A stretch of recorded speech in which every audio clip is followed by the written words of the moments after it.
The DEI Committee stands for Diversity, Equity, and Inclusion. Its purpose is to make sure that our members and those in the community are treated respectfully, no matter what their color, race, or creed may be. There are only 2 or 3 clubs in the state that have such a committee, and I'm glad to hear that others are interested to find out more about the benefits of having such a committee in Rotary. When I took over as president, the Floyd incident was very fresh. I thought that was an opportunity for the committee to really shine and provide our members with programs throughout the year and other opportunities to learn more about others and improve our relationships. Having chaired the DEI committee since, I want to say it was probably 2013 going into the 2014 Rotary year, to me, it was very apparent that in Muskegon, we have a very segregated county, quite frankly. And having been one of those, I would say, coming up, one of those exceptions, I went to Mona Shores. I was like one of the only Black people in my graduating class, but I had always had that opportunity to be around people that looked different to me. So I've always had the comfortability level, if you will, to move in different circles because of the way that I was brought up. But what I noticed is that not everybody is like that, right? Most people want to stay in their silos where they feel comfortable. They want to stay in their specific communities where they know their neighbors and maybe the person that's at the mom and pop grocery store or what have you. And they don't really go outside of that. And then from that, we get into people then maybe projecting onto others what they may feel about certain communities because they don't understand it. They've never ever been there themselves. Maybe they just play into what they may see on MLive or in comments on some type of media, and they've never had an experience of their own in order to make their own, opinion about a specific community. And so for me, it really takes us to kind of come outside of ourselves. And one of the hardest things to do is for people to kind of change. Most people like to stay the way that they have been, and they feel uncomfortable if they have to, do anything different. But we wanted to challenge people to do things different in Rotary. And so from that perspective, as Rotarians, we felt we are in a prime position as leaders in this community to really affect change here. Let's get people into a community that maybe doesn't have the best reputation from the media standpoint and show people what this community really is, because we don't want people to feed into that. And so that from that idea came about the community mixer that we did with the city of Muskegon Heights. And one of the great things about it is they had just renovated Mona Lake Park. And so we thought, let's celebrate this as a community. We don't want this just to be for people that live in Muskegon Heights. We've got this beautiful, park on the lake. We've got facilities for baseball. We've got basketball courts, picnic areas, playgrounds. Let's celebrate this and make this a community event. And from that, people started to look at things a little bit differently. I mean, we started off really small, less than probably 200 people at the very first mixer, all the way up to over 750 or over 800 at the last one that we had that was over in Rohan Park, which was in downtown Muskegon Heights City Center. And what happens from that, relationships are developed. And then you start to break down those barriers, because as I get to know people in these communities, I no longer have to look at what other people tell me about it. I can say myself, hey, I've been in this community. I've eaten at this restaurant, or I got to know this person. And it really starts to break down those barriers and build the bridges that we as Rotarians need to build. Well, it stands for enhancing police and community trust. It's been recognized some time ago that there was a trust factor or an issue between the community and the police. And this public defender noticed that one way to build trust is to get people together in the room or, together and then talk about these issues. NPAC brings out the idea of community engagement, talking with our community leaders prior to an incident happening. And that we see that happening with our Social Justice Commission, now, and other programs, even, within the community itself. When I came here, we had a subcommittee in Rotary. It was diversity inclusion. When you run these programs, the funding has to come from somewhere to actually put an impact program together. Rotary was more than happy to participate, fund it, and then our members bought right into it. And Rotary was that fostering piece or point to make sure it got into our community. I really believe that the things that we saw happen here in Muskegon County this past year were a direct result with our prior engagement with our community, our involvement, the communication that we have, the direct communication. These are people that are members of our community. They live here, they work here. On that day, they were out exercising their First Amendment right, and I think every law enforcement agency, supports persons' right to do that. I just wanted our community to understand, for those people that were out there. I mean, this was an event that was being held in the city of Muskegon, but the fact of the matter is, it was at the front steps of the county building where the sheriff's office is located. And I felt a responsibility to at least meet with the individuals that were out there, let them know that as a law enforcement agency, as all 11 law enforcement agencies that work in Muskegon County, that we're there to help support them. We hear them. All in all, it was a very positive day. It really was. I think we have a very, very bright future because our community, before I got here, was interested in social justice. And the sheriff just mentioned it when we had our protest back in the summer. I felt pretty comfortable that we had been working so hard with our community. There was a different understanding here. And I think it was proven. The sheriff stood right with them. As the day went on, I was with them. And we got to listen to them and talk to them again. It wasn't the first time. We weren't doing something for the first time. And so I see our future continually building on what we have. We're a diverse community. We're a strong community. I see a bright future because we have relations, we talk, we meet regularly. We do not wait for an event or something to happen to then try to come together and then talk about it. As the sheriff pointed out, it's not the city of Muskegon. It is the greater area, the county. We work together as a team. And because of it, I think the past is going to predict our future. From the program committee standpoint, we try to make sure that we bring in good speakers on a wide variety of topics that cross from business to nonprofit to governmental to human interest, local speakers, but also sometimes regional draws. We have some law enforcement professionals within our club, and so they have spoken to the challenges that they face in working with community members. Quite often, the law enforcement professionals are white, and much of the community that they are policing is people of color. And so the tensions with that, especially when you take into account the issues and events that have been happening across the country. So that's one type of program that we've brought in. We've also tried to make sure that our diversity and equity focus is not limited to just ethnicity and race, but also to things like religion and gender and orientation, things like that. So we recently have had a couple of programs on interfaith discussions with leaders representing multiple faiths. As a program committee, we also were challenged by some of the membership. Historically, like many groups, we've had a program that observed the Christmas holiday with a Christmas program, and there are people in our club who don't celebrate Christmas. That's not part of their faith and part of their culture. And so we were challenged to rethink that, which was appropriate and good.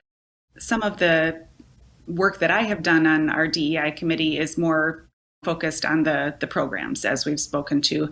But another thing that often happens in DEI work, which I've experienced in my work life and in my church life, as I've been a part of that too, is to actually turn that lens inward and say, okay, what are our policies within this club and what are our practices that might not be supportive of an inclusive community here? How can we seek to ensure that the membership of this club actually represents more of our community and reflects the makeup of our community?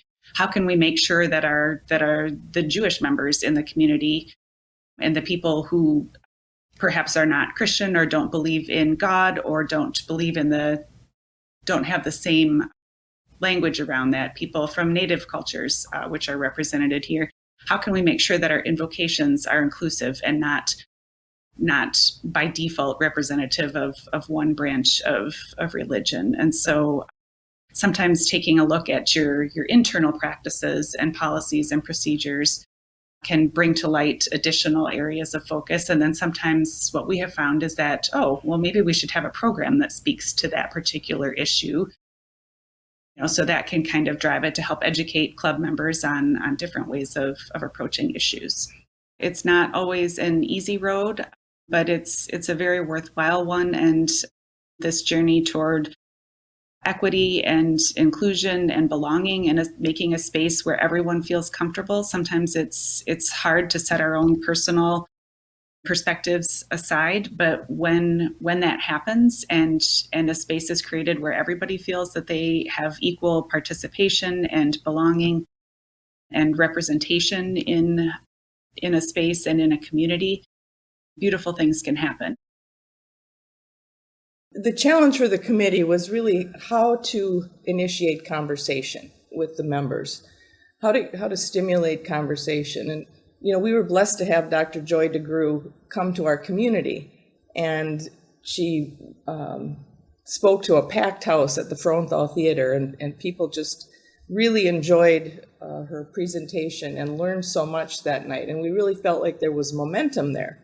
So we asked for a little grant from the Community Foundation, which we got, and then we ordered 60 of the books, the post-traumatic slave syndrome books, and felt that was a good starting place because people were already familiar with Dr. Joy.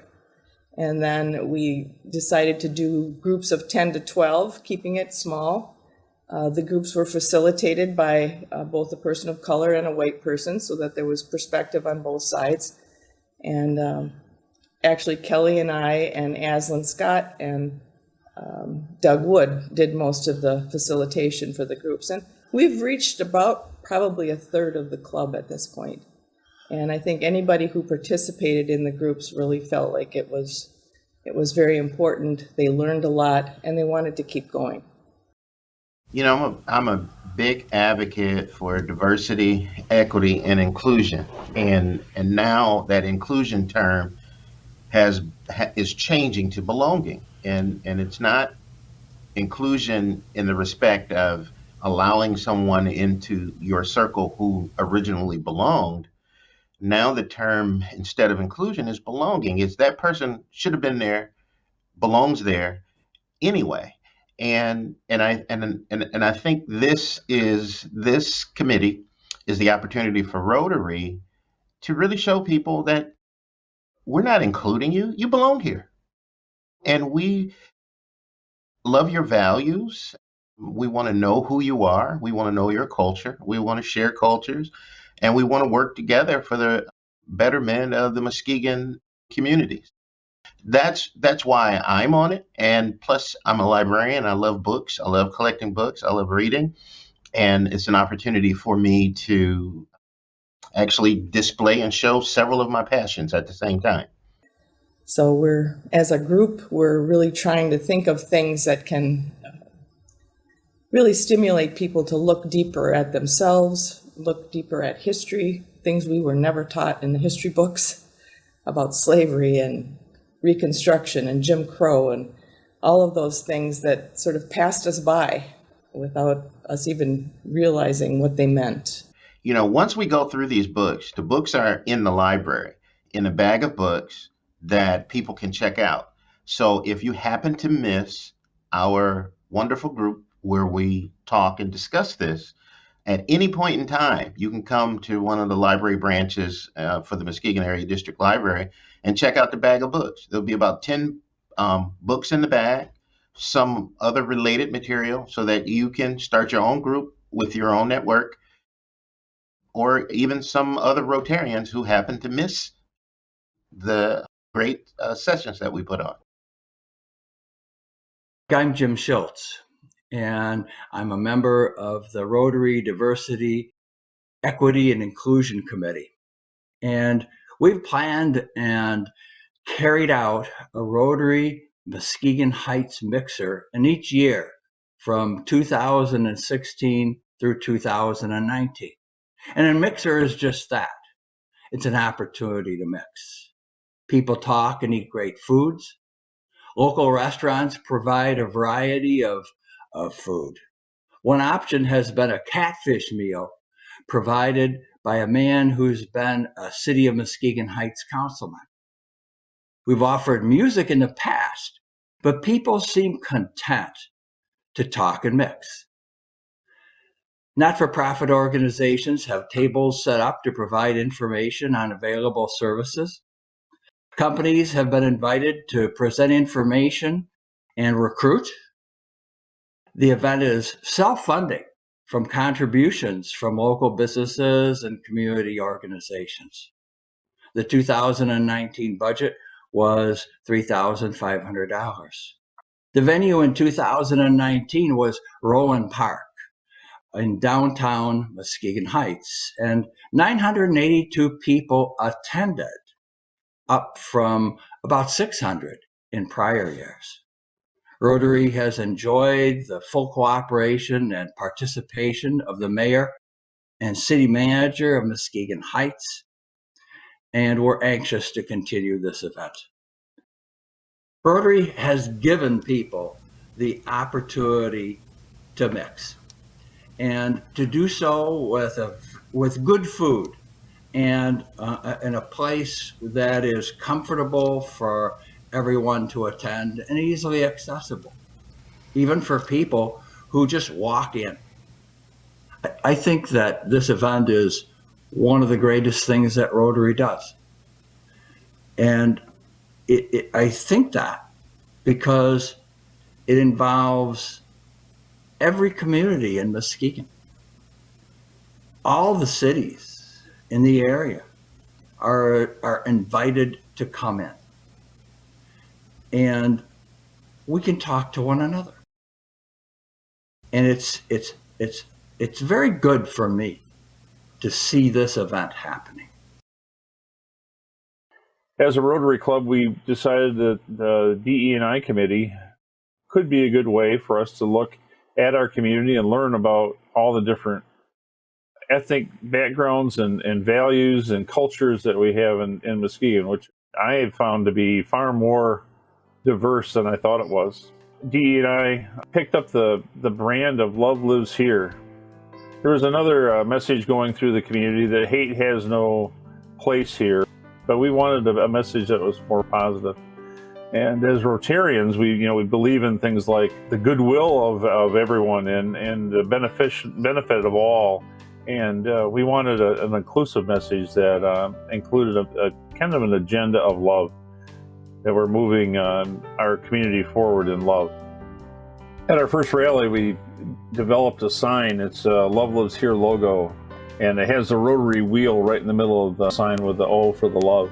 And it's gave us a chance to put forth the message and the Rotary brand in a way that we can put it all over the community. So we have a number of signs that were created and distributed at their first rallies.